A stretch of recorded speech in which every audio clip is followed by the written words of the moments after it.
The honourable member for Halifax Citadel Sable Island.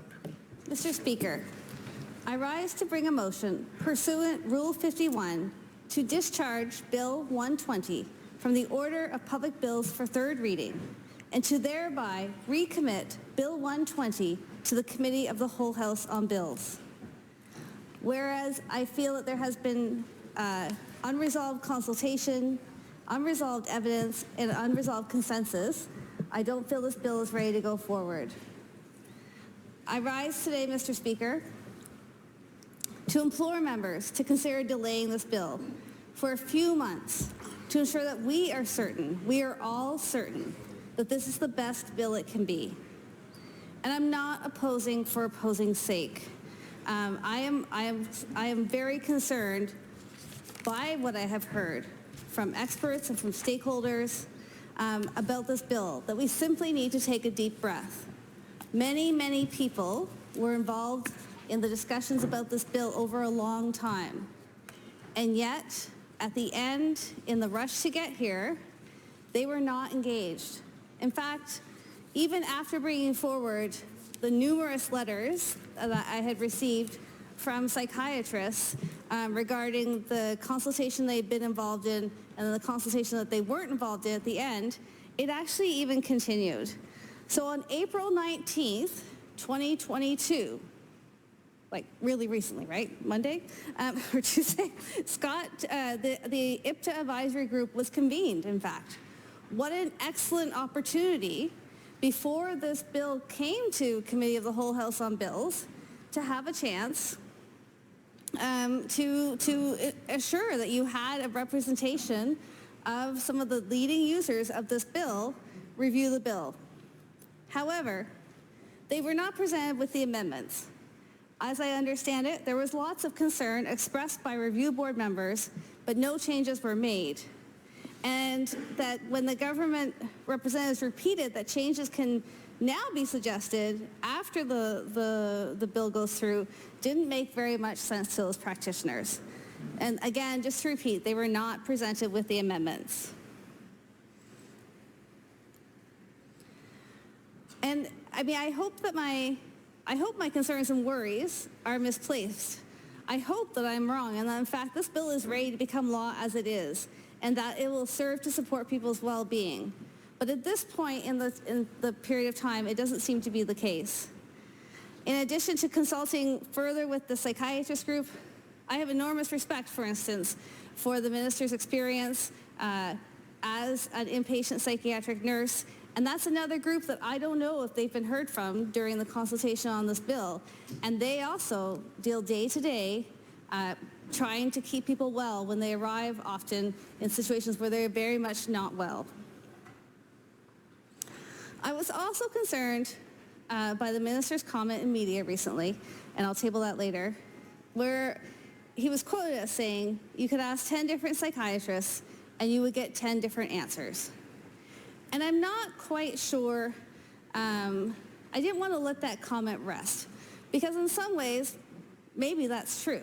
Maybe you might get slightly different opinions, although honestly, based on the small amount of consultation I've done, I don't think that's the case. I think there is a path forward to a consensus.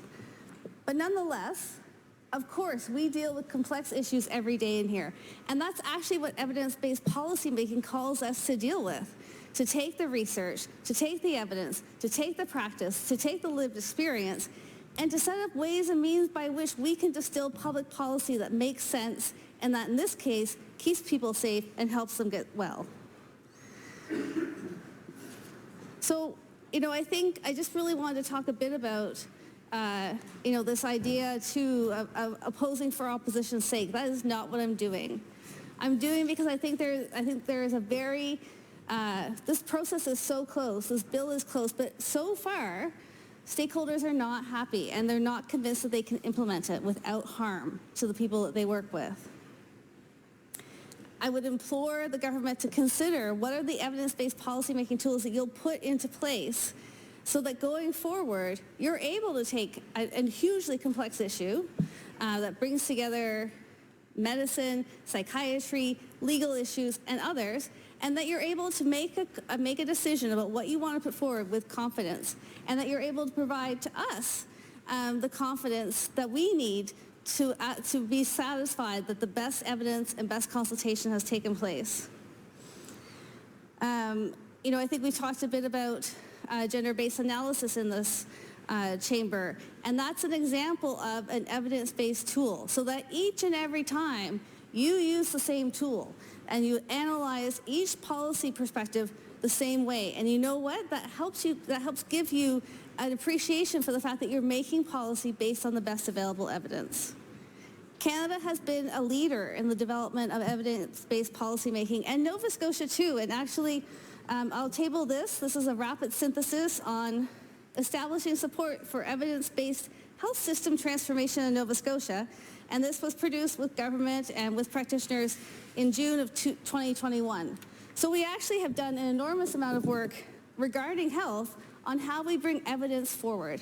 And evidence, again, it's the research, but it's also the practitioners, it's also the medical professionals, it's lived experience.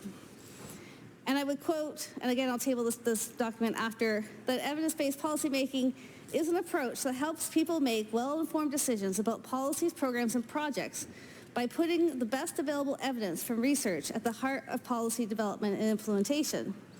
But of course, in this role, that's not all that comes forward. So then, of course, there are ways in which you can then consider the political implications, the policy rationale, the urgency behind issues.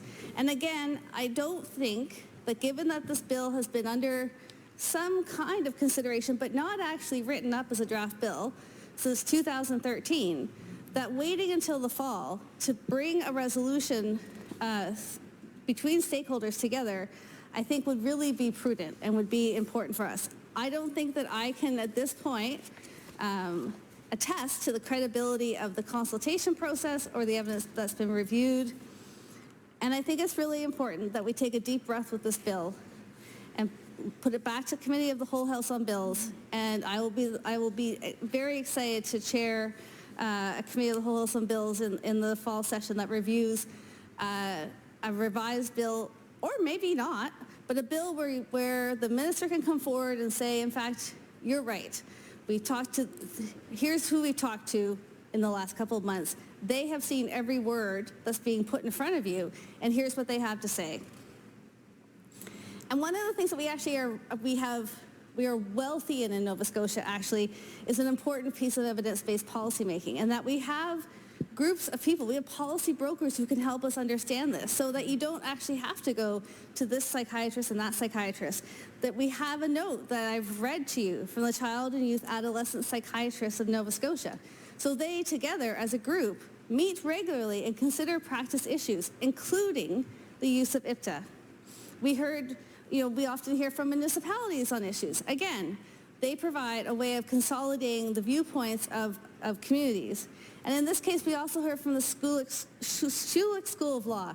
So we are incredibly blessed in Nova Scotia actually to have an enormous amount of publicly engaged researchers, including the Health Law Institute at Dalhousie, who can provide input on this as well.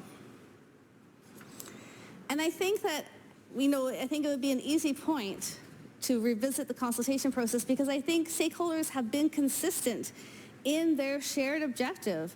They want to support people becoming well. And I think that's our shared objective too. I'm just going to end by sharing a letter from a parent that was also shared with me that I think, again, gives another voice of the stakeholders that are engaged in this process. And I also just want to note that one of the things that I don't have is feedback from folks who have actually been under IPTA provisions. And I think that's a really important piece too. And so I'd like to acknowledge that in my own review of what people are saying about IPTA, I think that's a huge gap. But I'm not trying to tell you what should be in IPTA, because I'm not actually one of those stakeholders at this point in my life. So I really want to make sure that we have a process we can stand behind, and that we don't start taking away people's liberty without being sure this is the best we can do. So I'll finish with this letter. I want to take this opportunity to write to you about my concerns about the pending amendments to Bill 120, the Involuntary Psychiatric Treatment Act. I'm writing as a parent of a son who's been diagnosed with schizoaffective disorder and addiction. He has battled this illness for nearly a decade. In our experience, the available mental health resources are limited, so this amendment would exacerbate an already difficult situation. In the early years of his illness, prior to an official diagnosis, I was encouraged to sign a community treatment order. I was able to advocate for him and make treatment decisions that he could not possibly have made on his own. He was hallucinating, delusional, and paranoid. How could anyone in this state of mind help themselves? I saw it as my duty as a parent, so I gladly signed the CTO out of a deep love for him, wanting him to be as safe as possible and to have access to whatever supports and treatments were available. It meant he was required by law to take his medications, and if the medication or therapy routines were not followed, the police would have to step in and enforce them. It was not a perfect system, but far better than the alternative of my son's illness going untreated. I could tell you so much more about our tremendously difficult, scary, and sad journey. On a more positive note, despite police interventions and institutionalization, my son's care team has been very responsive to his concerns about side effects and has modified his treatments accordingly. I beg you, I think this means me, to advocate for us along with countless others who are going through similar struggles. Community treatment orders are vital to ensuring treatment of mental illness. In fact, I believe there's far more that could and should be done. And again, I'm going to pause and insert parentheses that I'm not saying that I agree with this because, again, I would want to hear from other stakeholders to balance out this viewpoint. But she ends in saying, I see too many young people right here in my own community who are falling through the cracks in our broken system. One of my best friends is going through this right now with her own son. And her name is Dana Eisner. She lives in Wolfville. So in conclusion, I feel like I have brought a few voices into this chamber. Imperfect. It was an imperfect process under pressure time. But what it speaks to me is that this bill is not ready, and we should reconsider this bill. I encourage members on the other side to be satisfied that this proposed law is safe and will enhance the well-being of Nova Scotians, their families, and their communities. And if you have a smidgen of doubt, let's take a few months and get it right. Mr. Speaker, therefore be it resolved pursuant to Rule 51 that this House shall discharge Bill 120 from the orders of the day, dated April 22nd, 2022, which provides for Bill 120 to be read a third time, such that Bill 120 shall be instead recommitted to the Committee of the Whole House on Bills for reconsideration on a future day.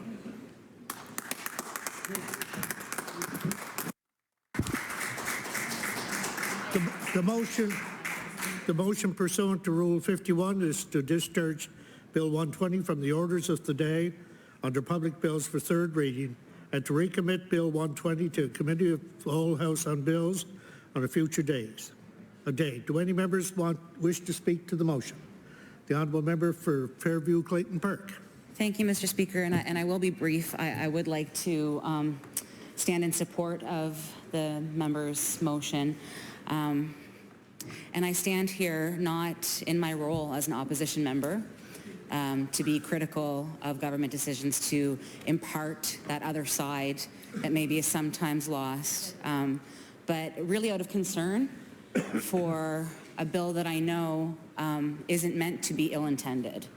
And I think that it's a well-intended bill that potentially could have disastrous ramifications if put forward in the way that it currently stands. And I want to reiterate too, I stand here not as an expert, so I don't know if that's the case, but I think that because there's some doubt to it, and because so many professionals, individuals who use this piece of legislation on a regular basis have stood out and said that there are concerns with it, it's enough for us to say, okay, let's pause. Let's consult with the individuals who use this piece of legislation. Let's make sure that none of the changes that are put forward here are going to have negative impacts. And if it's good, it's good. I'll happily support it when it comes back. I just feel that it's irresponsible of us to be ignoring these clinicians, these physicians, these individuals who are the experts in this field. The consultations that have been done, things change constantly. You can't look at a consultation from 4, 5, 10, 20 years. You can't look at it from 4 months ago and say that it's necessarily an accurate consultation. When people who are personally involved with this legislation are telling you here and now today that there is things wrong, there are things concerning with these proposed changes. That in and of itself is enough to say that the consultation that has been done has not been good enough. I truly believe that the outcome will be more suffering for patients and their families. At law amendments, in our MLA offices, we've heard from so many family members who are devastated and sad about the possible reduction in treating their loved ones. In a situation where they already feel helpless, where they already feel they are at the lowest that they can be, what we have in front of us is a piece of legislation that could potentially make them feel even worse. The amount of anxiety that is attached to families who suffer, who have family members or loved ones who suffer from mental illness.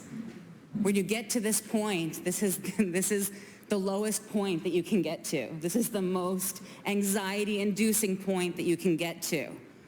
And it is our responsibility to make sure that we don't add to that anxiety, that we don't add to that despair. And when we hear experts saying to us that this piece of legislation, as it stands right now, could possibly do that, it is so irresponsible of us as legislators to just sign off on it because we have a department who's told us that it's good, because we have people who've said it's good. Well, I'm not here to criticize any of those people or their judgments, but why are we not taking into consideration the individuals who are the experts in this matter, who use this piece of legislation every day?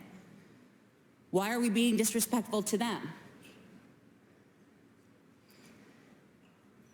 I believe that there will be a relevant increase in the use of forensic and correctional systems in this province because the police and loved ones will have no recourse other than charging patients, since taking them to emergency rooms is going to not be an option anymore. So how many individuals will be tied up into our judicial system that should be in hospital receiving treatment?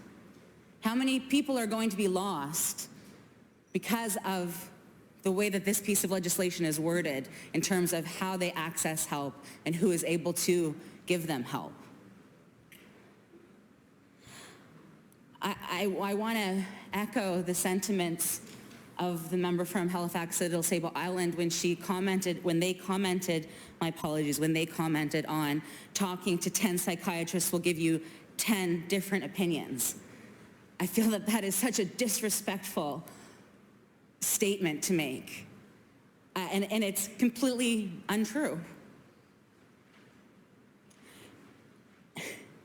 It's deceiving. And it feels like a clear attempt to conceal the fact that the department heard clearly a very structured presentation from the leadership at the Department of Psychiatry and the IWK with one voice and one clear message that for some reason is not being adhered to. The psychiatrists, all of them, made the statement that the process was flawed and did not go through the proper or acceptable reviews and only asked to delay the passing until further consultations are properly completed.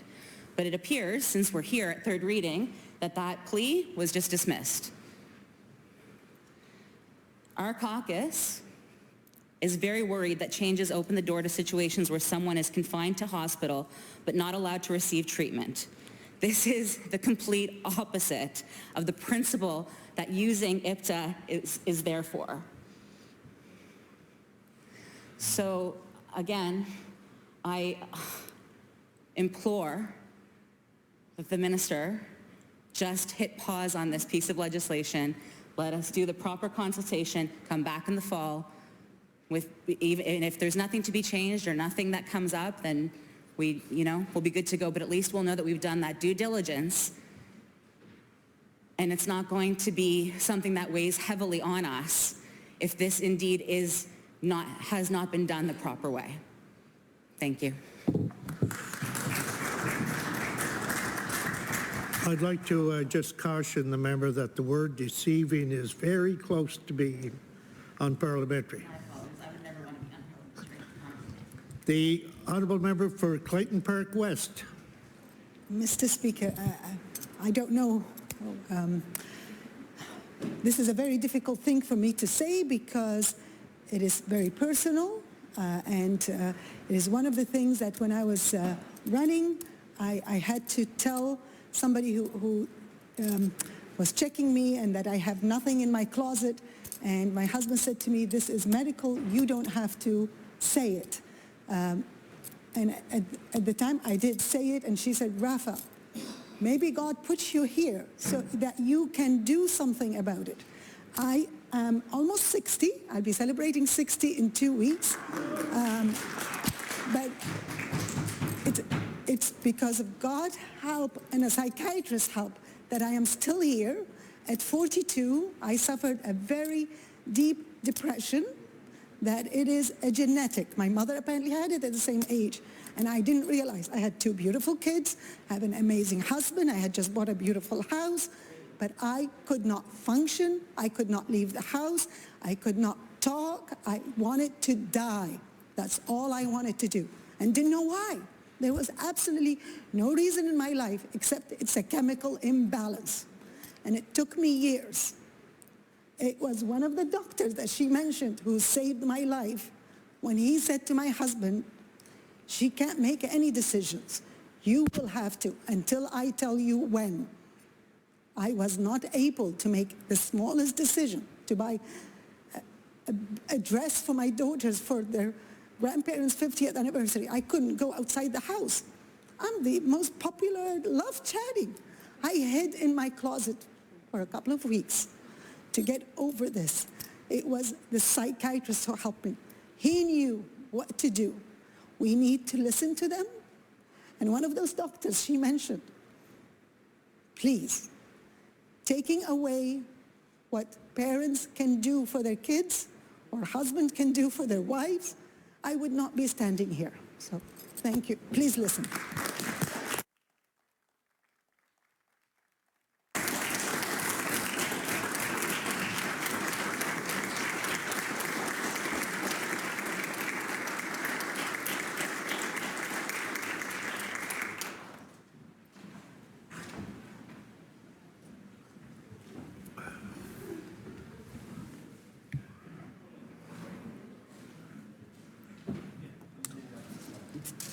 The motion pursuant to Rule 51 is to discharge Bill 120 from the orders of today under public bills for third reading and to recommit Bill 120 to the Committee of the Whole House on Bills on a future day.